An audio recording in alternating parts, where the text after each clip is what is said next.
Hello, and welcome back to another episode of Kintsugi Talks.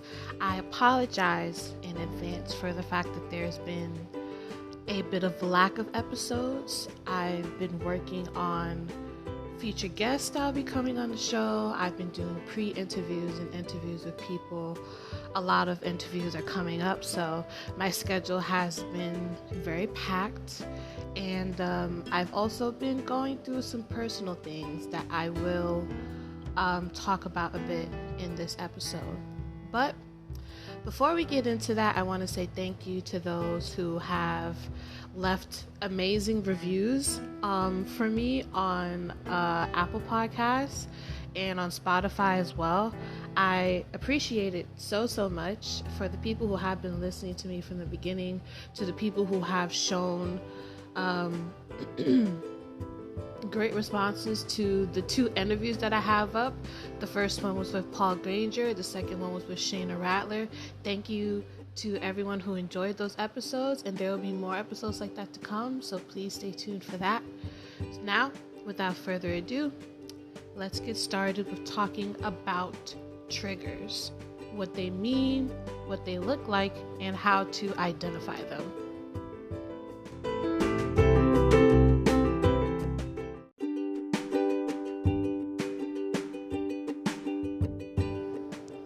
Like I said just a minute ago, I'll be going into some personal stuff that I've been dealing with, which is connected to why there's been a bit of delay with episodes, and it relates to the topic of triggers as well.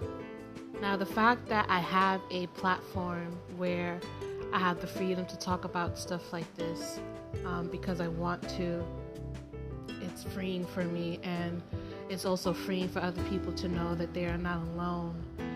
The fact that I was able to make up a podcast on my own with little to no difficulty. Thank God with the technology that we have nowadays, it makes it so much easy. And that is the segue that will lead to the sponsored portion of this podcast.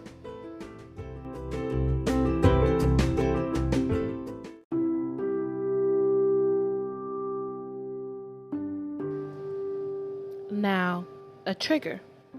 What is it exactly? Emotional triggers are also called mental health triggers or psychological triggers. They are things such as memories, objects, or people that can spark these very intense negative emotions. This change in emotions can be abrupt, and in most cases, it'll feel more severe than what the trigger would logically call for the human body to do or react in that moment. For example, an emotional trigger for someone might be, let's say, public speaking. When asked to give a presentation at work, they may start to experience symptoms like dizziness, chest pain, rapid heart rate, nausea, shaking, anger, anxiety, and sadness. Depending on which symptoms the individual feels, they may have one of several types of mental health triggers. These include anxiety triggers, trauma triggers, and anger triggers. Let's first talk about the anxiety triggers. So, anxiety triggers are emotional triggers that are rooted in panic and stress. They are characterized by anxiety or nervousness that seems to come from nowhere and is centered around the trigger. In many cases, anxiety triggers coincide with anxiety disorders. Second is trauma triggers. Trauma triggers are most often associated with post-traumatic stress, PTSD. For many people, they may consciously or unconsciously avoid situations that may trigger them. This is known as an avoidance behavior, and it's a coping mechanism that works in short term but does not allow for healing in the long term. Lastly is anger triggers. Sometimes individuals find themselves irrationally angry about a situation or an object. This is a key sign of an anger trigger, and it can take a lot of work to tame down this emotional response.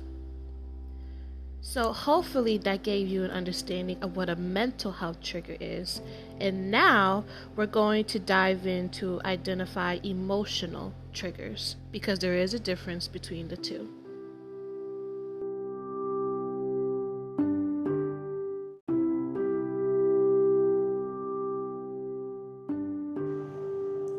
For most people, identifying these triggers takes a lot of time and introspection. However, there are certain steps that you can take to get you on the way to identifying triggers in your life. Now, please keep in mind that you may only have one, but it's not unheard of for individuals to have multiple triggers or even different types of triggers. Regardless of the type of trigger or its cause, identifying it is the first step in getting help for it. Number 1, identify your responses. Identifying a trigger is super hard, but it's much easier to take stock of what you feel in the moment. When you feel yourself becoming overwhelmed by powerful emotions, take stock of what you're experiencing. Do you feel angry? Do you feel sad? Do you feel jealous? What about the physical signs?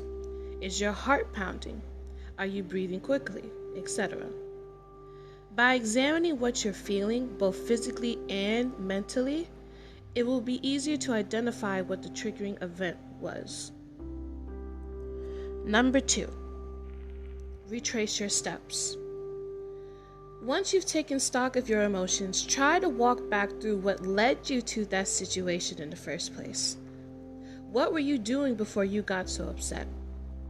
Was there a particular moment where you can feel the negative emotions coming in?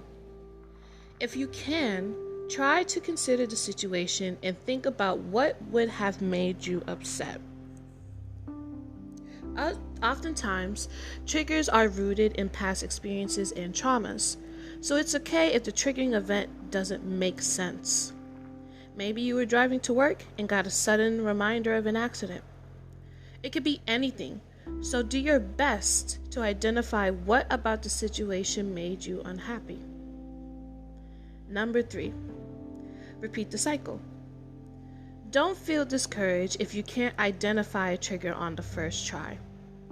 These feelings are often complicated, and it's not a failure to require multiple attempts to spot a psychological trigger.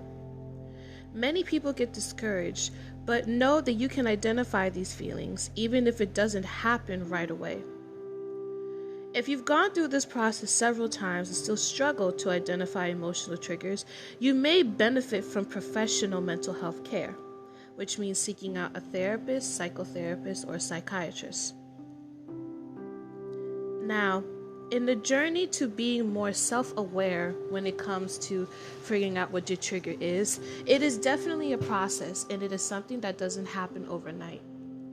So please do not beat yourself up if you don't get it on the first try.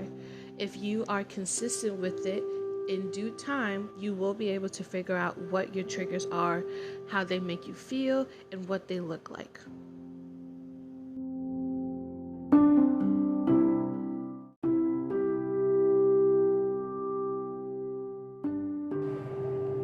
There isn't a day in the year that isn't a struggle for me to get through. It's not necessarily what they call it, like seasonal depression, or SAD, which is seasonal affective disorder. I've just been through a lot of stuff that coincides with different points of the year. So like New Year's, there was one year for New Year's where I actually had cancer, so I don't find a lot of joy in that day. For January, February, my grandmother passed away on February 13th, which is the day before Valentine's Day. March is my dad's birthday, who passed away. April, my mother's birthday is on April 6th, who passed away, and then on April 17th is the day that my father actually passed away. May is Mother's Day. This year is going to be the second Sunday, which I believe that's how it is for every Mother's Day that comes up. I'm not sure. But Mother's Day is Sunday the 8th, and then the day my mother passed away was May 9th, which is the day right after. Then we have June, which is the 15th, my grandmother's birthday. Then Juneteenth, which is the 19th, is my Father's Day. Nothing for July or August or September or October, actually. November is Thanksgiving and my birthday. My birthday, the main reason, traumatic wise, because in 2020 is when I found out the cancer had come back. I found out on that day, on my birthday. So I had to be in the hospital for the whole day. And then Thanksgiving because of family reasons. Christmas for the same thing. Just a lot of bad memories associated with it. So there's just a lot of triggers that I deal with when it comes to certain dates, and also triggers of everyday things that honestly it's hard for me to even figure out what my actual triggers are, because I feel like I have so many. And as of late, I will be honest in saying that I haven't been okay.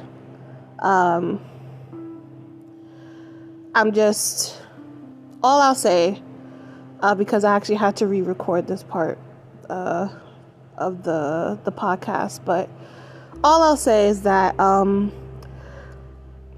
been in a very dark headspace that's been hard to get out of, partially because there's a part of me that wants to stay there, and I don't see a way out, and I've been really trying. And what makes it frustrating is that I've been consistent with taking medication, consistent with things that I have learned in therapy. Because I have two therapists, and then I have my psychiatrist. So, your girl's been going through it. Partially why there hasn't been a lot of episodes being uploaded with just me talking. But I have been working on getting more interviews for the show. There is one that'll be coming up hopefully next week, Thursday, that it should be up. I won't say who it is. You're gonna have to wait and see. But I am very excited for it. And I've also been on other people's podcasts being interviewed, which has been a very fun experience. But to sum it all up, I haven't been okay. And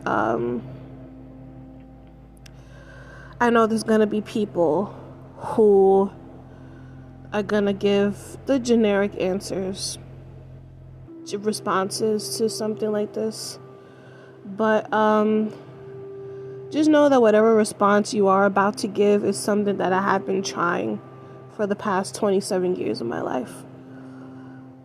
And that's not to make an excuse or anything. It's just the reality that, yes, I'm doing this podcast. I have my mental health awareness page. I have my TikTok and all this stuff that I'm doing. I'm doing interviews for my podcast. That doesn't mean that everything is all sunshine and giggles. Everything is actually very hard and very painful for me every single day.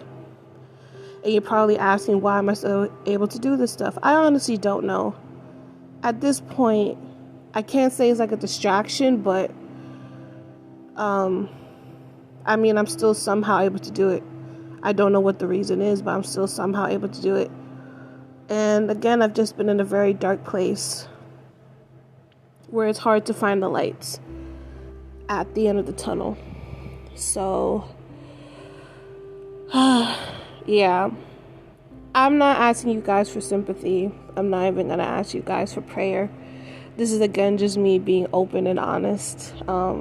which is what I strive to do in everything that I do, especially when it comes to the episodes where I'm just talking by myself. So take with that what you will. Yeah.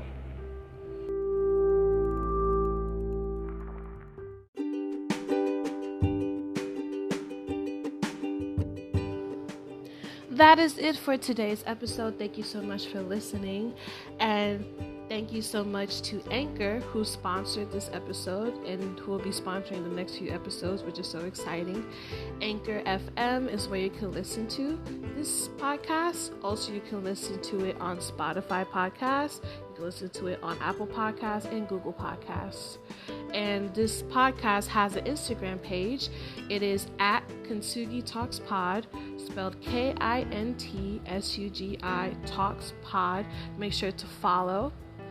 I also have a personal Instagram page if you want to follow me on there. It is at Saroya_the_vessel. My name is spelled SAROYA. I also have a mental health wellness advocate page for the Christian community.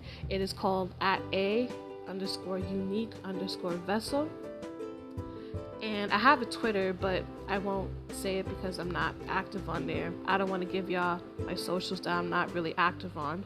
But yes, again, I hope you guys enjoyed this episode. If you haven't done so already, please leave reviews and ratings for this podcast.